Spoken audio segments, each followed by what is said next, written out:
Cults are a big part of pop culture with streaming documentaries and podcasts, but behind all of that are real people, and some of these people may be our friends and family. We welcome psychologist Lisa Rowbottom with us this morning. Good morning, Lisa. Very interesting topic of conversation. First off, how do you recognize that somebody is in a cult? So you're looking for three primary characteristics when you're trying to decide if something is a cult or not.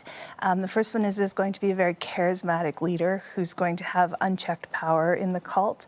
So what they say goes, and they're going to be the object of worship.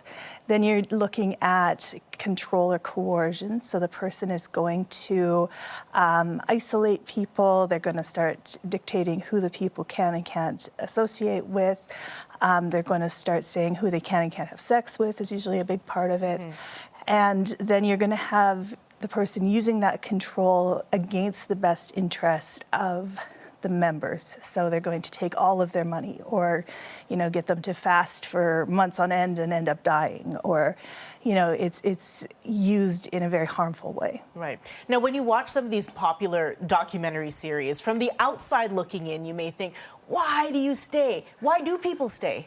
Because of the coercive control that's in place. So generally when somebody encounters a cult, they encounter it in a very benign fashion. So it can be, come attend this workshop with me, or come and meet my friends. And nobody walks in going, oh, I think I'm going to join a cult today. It's usually something that is of interest to the person. So make more money, be happier. And then once they're in the door, the cult sets about isolating that person and reorganizing how they think, how they approach the world. So it's a very fine-tuned manipulation. And they'll use things such as, let's say, sleep deprivation or demands that kind of break the person down, so they start doubting their interpretation of reality. And then because they're in social isolation or in a bubble with just other cult members, then when your definition of reality is broken apart, then they can start reassembling it into whatever they would like it to be. So people don't realize. So if you think your loved one, a family or friend is in a cult, how do you approach this conversation? Because the last thing you want is to never talk to them ever again.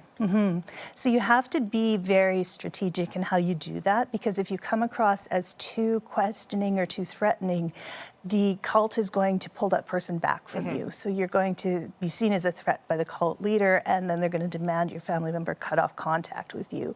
So when you're talking to your family member, you remain questioning, also in the back of your mind guarded, but you get them to talk about their belief systems, and then you can kind of gently point out maybe some contradictions that you're seeing, or some things that you're hearing, and instead of saying, well, I heard your cult leader did blah, blah, blah, you can say, well, I heard that this was happening. So in light of what you guys believe, how do you explain this?